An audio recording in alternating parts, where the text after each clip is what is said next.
बोलो कृष्णचंद्र भगवान की जय। बलराम जी की जय। नंद जसोदा की जय। जमुना मैया की जय। भक्तों,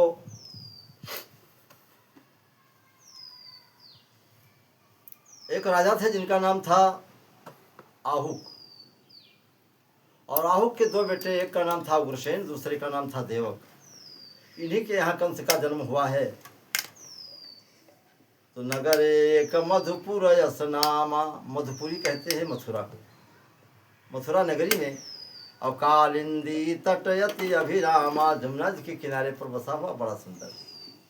उग्रसेन मता में रहा भूपा, और वहाँ के राजा उग्रसेन। पवन रेख रमणी रति रूपा, उनकी पत्नी का नाम पवन रेखा और रति के समान सुंदर थी। देवक उग्रसेन को भ्राता, उग्रसेन और देव दोनों भाई हैं। और तीनों त्रिया मनोहर गाता, उनकी भी पत्नी बड़ी सुंदर थी।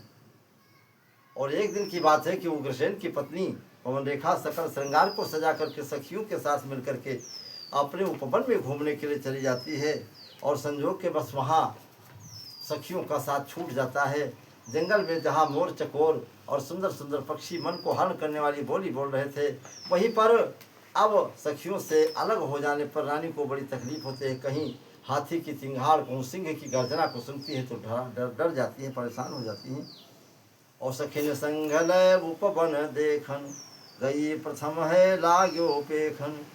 और तहियों सर दानो, एक नाम दानो बताया जाता है, जिसका कहीं पर कालनेम बताया जाता है और कहीं कहीं पर उसका नाम द्रुमणिक बताया जाता है। तो द्रुमणिक महारानी की शोभा को देख करके, सुंदरता को देख करके कभी न कभी मन में सोचा करता था कि एक बार महारानी से मुलाकात हो जाती, उनसे प्रेम हो जाता तो जीवन धन्य हो जाता, अवसर मिल गया। ये मायावी होते हैं। और वहीं पर जिस समय रानी अकेली थी, उसी समय वो द्रुमणिक राक्षस उग्रसेन का रूप धारण करके पहुंच गया। रानी को पता नहीं चला और रानी से मिल करके और बोला पति सो नहीं कीजो, और दिन रति किए पुण्य सब सीजो। उनसे काम वासना की बात करने लगा।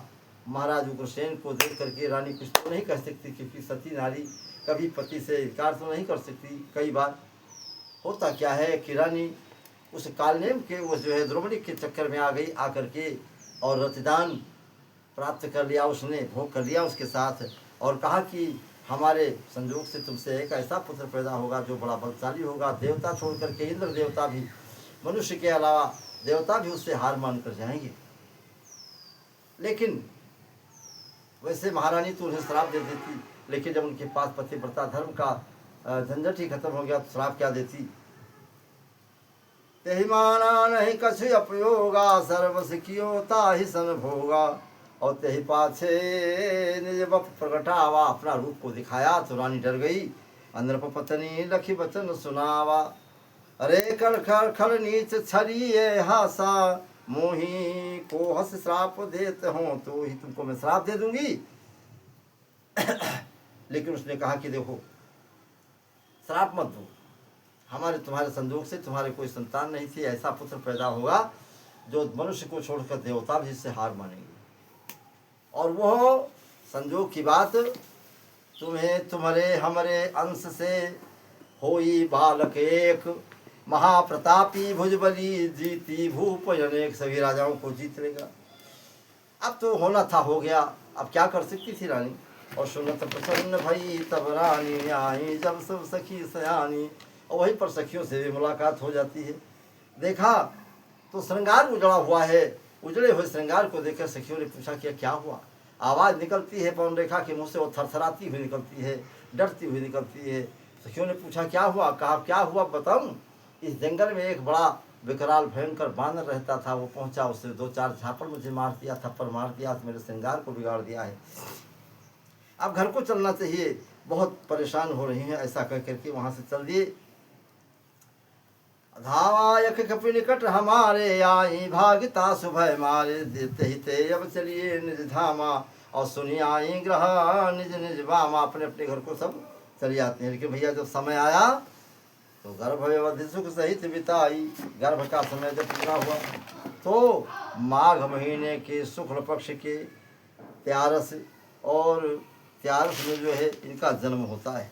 और दिन था मंगलवार। मंगलवार के दिन कंस पैदा हुआ। माघ का महीना था और शुक्ल पक्ष था और 13 नक्षत्र जो है तिथि थी पैदा हुआ।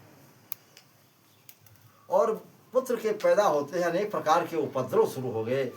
इतना ही नहीं, कोई अच्छा व्यक्ति का जब जन्म होता है तो दुनिया में शांति छा जाती है। कोई उपद्रवी और पापी का जन्म होता है तो बड़े उपद्रव होने लगते हैं। इसलिए भक्तों, अंत में कंस भगवान कृष्ण के हाथ से ही मारा गया है। ये कृष्ण से पहले कंस का जन्म किस प्रकार हुआ ये मैंने बताया, आप तो सुने देखें। अगर कहीं त्रुटि हो तो क्षमा करना। प्रेम से बोलो वृंदावन बिहारी लाल की जय। कृष्ण भगवान की।